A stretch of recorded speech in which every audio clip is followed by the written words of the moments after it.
Oke, selamat siang. Berjumpa kembali yang kedua dengan Mas Bro Tegal.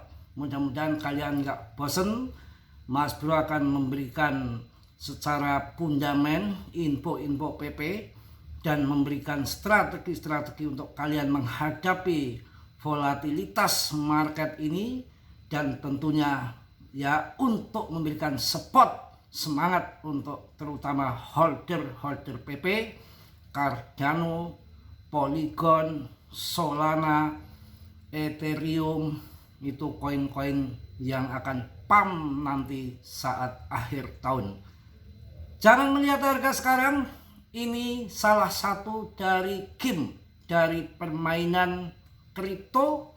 Sensasinya luar biasa, naik turun yang mantap pokoknya.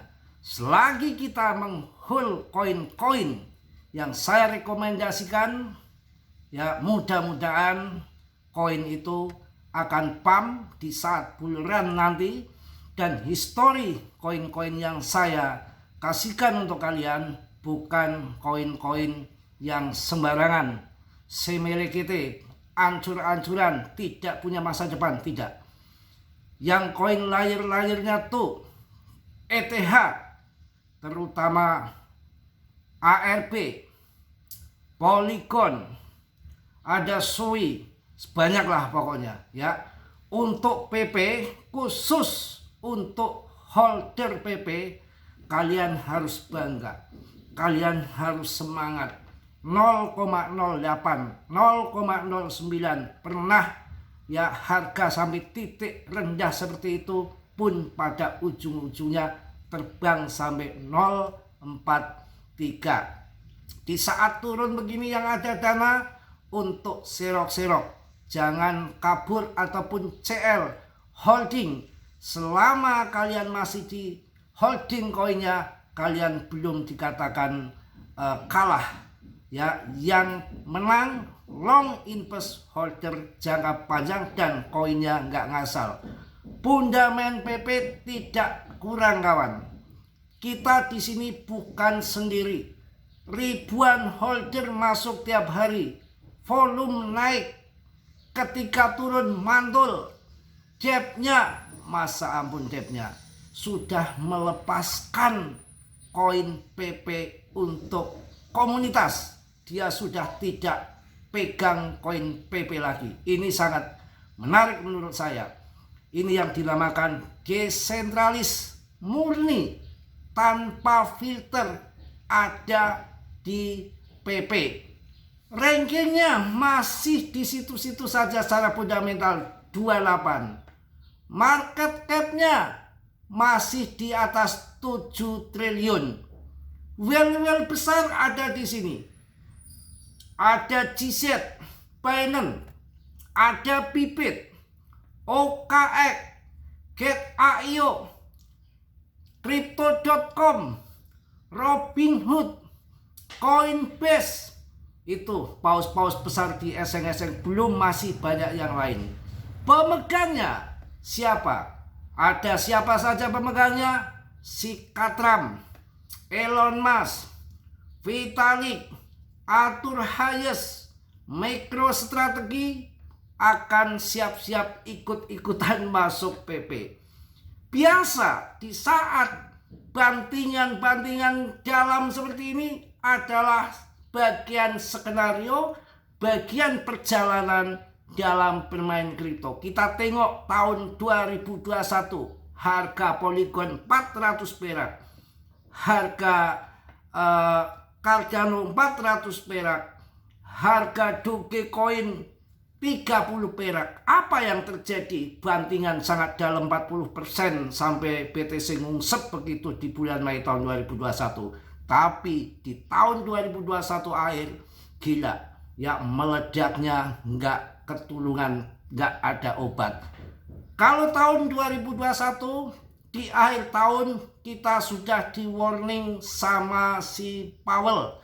Dengan inflasi dia akan tarik kembali uang di pasaran, dengan kata lain akan naikkan suku bunga. Walaupun sekarang belum diturunkan suku bunga, arahnya tahun 2025 sampai tahun 2026 ada pemangkasan suku bunga. Cuma belum terjadi deal-deal sama Trump. Tidak sinkron, terjadi gap. Sementara Powell dituntut untuk pangkas suku bunga, tapi Trump belekutakan memberlakukan tarif dagang. Itu yang jadi permasalahan. Tidak ada tarif dagang, tidak ada MTGOC, ada nuklir, perang Ukraina, Timur Tengah, Israel. Israel sudah selesai. Ya, pertarungan Elon sama Trump, macem-macem, MTGOC, ini sebuah drama yang ujung-ujungnya nanti juga akan meledak ke atas. Dari zaman dulu, ketika turun fatwa di mana-mana, semua dibikin orang ketakutan untuk keluar. Saya sudah bosen, saya sudah katam, saya sudah terbiasa. Nggak peduli market turun, ini saatnya serok, tapi jangan ngasal koin-koin yang bagus. Terutama untuk meme coin, saya jagokan PP.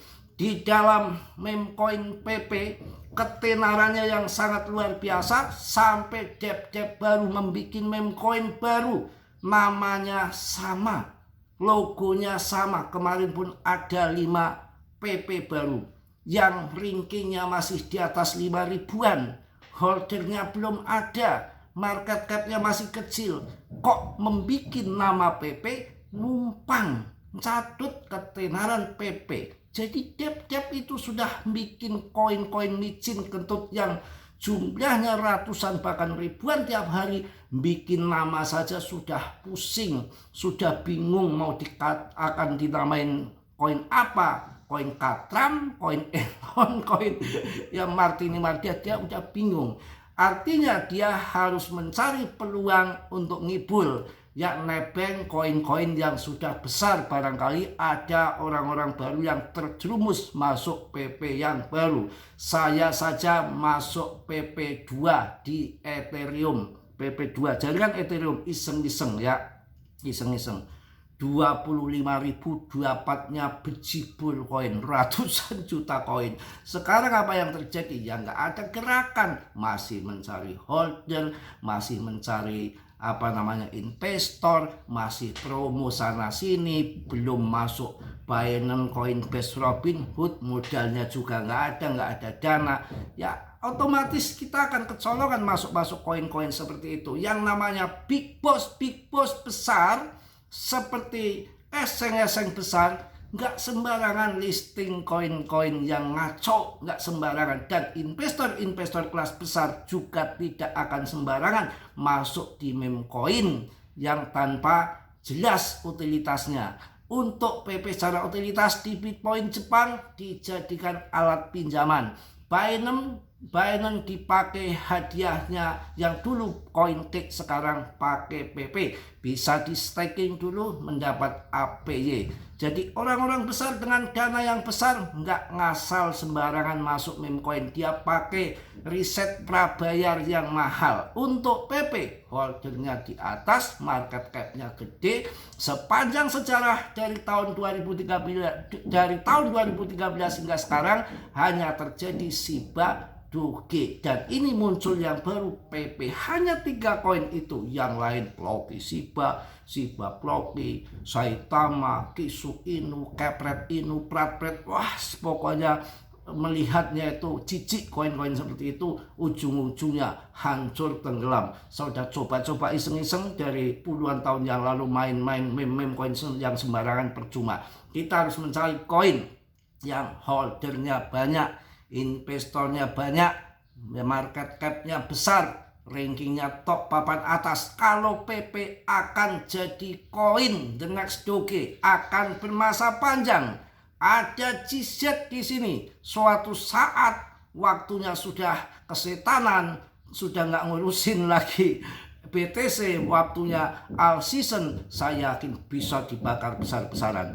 Dan kita juga lihat Bitcoin dominannya masih di atas. Pakar-pakar kelas wahid yang hebat-hebat dia indikator untuk titik jual, titik beli juga, melihat juga daripada altcoin A, BTC dominan. Kalau BTC dominan aja masih 62%, kondisi masih di atas, ya itu berapa yang masuk ke altcoin, dananya sedikit, alirannya sedikit sekali. Jadi waktunya sudah BTC sudah puncaknya di 3 miliar lebih, kemudian sideways di bawah, kemudian ETH meledak, maka akan membawa koin-koin yang di jaringan ETH. Selama kita nggak CL, selama kita masuk koin yang bagus di ranking top CMC papan atas, saya yakin koin itu akan bermasa panjang. Dan naik turun seperti ini sudah jadi bagiannya daripada main crypto game, ya. Kemudian tetap saya sarankan untuk kalian tetap Dior, riset sendiri, jangan ucapan Mas Bro kalian telan mentah-mentah, risikonya masing-masing, karena di dalam bermain kripto sangat berisiko tinggi. Saya bilang harus pakai uang dingin. Pengertian di grup Mas Bro, uang dingin itu uang kulkas, ya, karena nggak pinjol aja udah mending. Kita di sini yang susah itu mengatur money management, memberikan informasi yang benar. 80% masuk BTC, kemudian 15% masuk altcoin porto yang benar, 5% baru meme coin. Itu kan bagi orang-orang yang cerdas, yang duitnya mumpuni, yang duitnya bejibul. Lah kalau yang pas-pasan, pagi makan sore ngutang warung. Kita yang susah di sini yang memberikan kesempatan orang-orang receh dengan modal kecil. Kalau masuk BTC ya tidak bisa naik sampai ribuan kali lipat, sepuluhan kali lipat juga berat, bisa, tapi jangka panjang ya bisa nggak bisa kita sabar masuk meme coin, karena di sepanjang sejarah yang naik jutaan persen adanya memang di meme coin. Tapi meme coin itu 99% gagal, keberhasilannya hanya 1%. 1% itu milih yang terseleksi alam, yang rankingnya paling di atas, market capnya paling gede, holdernya meningkat terus, yaitu PP. Ya sabar aja. Kalau semua sekarang turun, ya semua lagi turun. Enggak Shiba Inu, enggak koin Pi, enggak koin apapun turun, bukan hanya PP.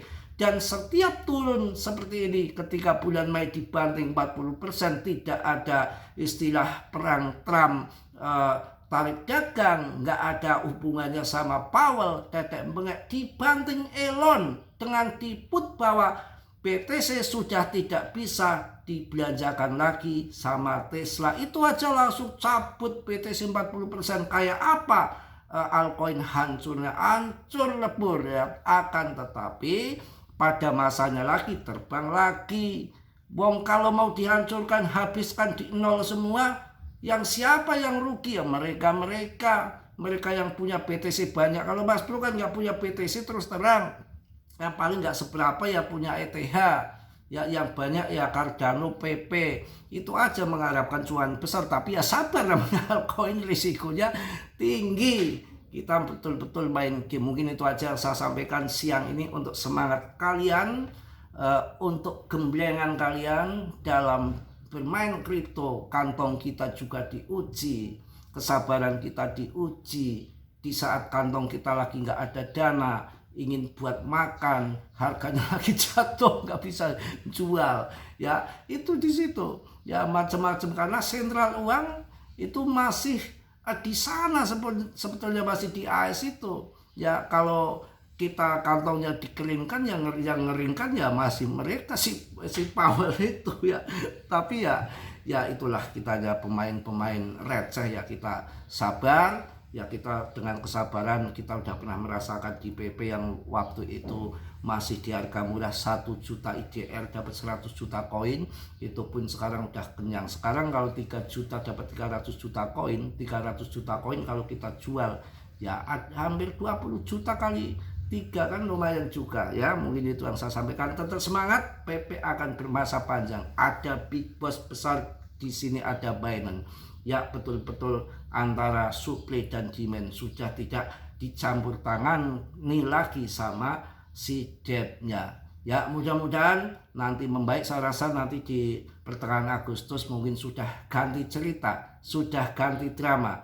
Tinggal tunggu PAM-nya saja sampai akhir tahun. Kalau kendor terus juga mereka akhir tahun itu kan mau bayar pajak, mau jalan-jalan, cari istri baru, ya gaji karyawan, bonus tahunan, macem-macem, Natalan, tetek bengek. Itu kalau Desember itu pasti PAM, dia membutuhkan dana itu. Giliran dia mau jualan, entah itu uang print money, entah itu uang stimulus apa, entah dibikin news untuk yang positif, yang media-media yang jelek-jelek, yang nggak baik-baik itu dibungkam semua biar orang FOMO, euforia. Mereka udah masuk di saat biar begini turun, mereka tinggal jual nanti di saat dipomokan. Wah, mau ini nih, mau ada event ini, mau sekian M BTC-nya, mau sekian M bla bla bla bla, banyak banget. Semua investor, semua trader, euforia retail masuk di harga tinggi karena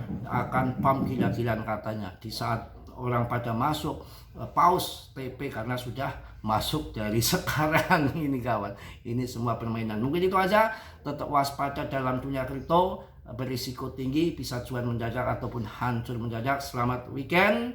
Ya Mas Bro, mohon maaf yang sebesar-besarnya belum memberikan cuan waktu dekat. Saya rasa nanti pertengahan sudah PAM lagi, dan sudah yang masuk di tahun lalu harga 0,09 0,08 ketika nolnya kebabat semua 0,10 aja udah senangnya luar biasa ya. Nanti akan banyak cuan di depan sana. Kuartal 4 akhir tahun tinggal 4 bulan lagi sudah masuk November. Saya rasa sudah mulai market dibawa ke atas ya. Ini sebuah permainan drama, lusdruk, ketoprak, wayang orang, macam-macam kehidupan, hal-hal yang biasa. Tapi selama kita turun CL, harusnya masuk nanti penyesalan di kemudian hari. Mungkin itu aja. Yang positif kalian ambil, yang perlu kalian tendang. Mas Bro mohon maaf, tentunya manusia biasa seperti kalian tidak sempurna ya. Banyak kesalahan, yang sempurna hanya dimiliki oleh Allah Subhanahu wa Ta'ala. Yang belum subscribe, kiranya untuk sudilah untuk subscribe. Yang sudah, Mas Bro ucapkan banyak-banyak terima kasih. Salam dari Tegal Mas Bro. Wassalamualaikum warahmatullahi wabarakatuh. Tetap jos.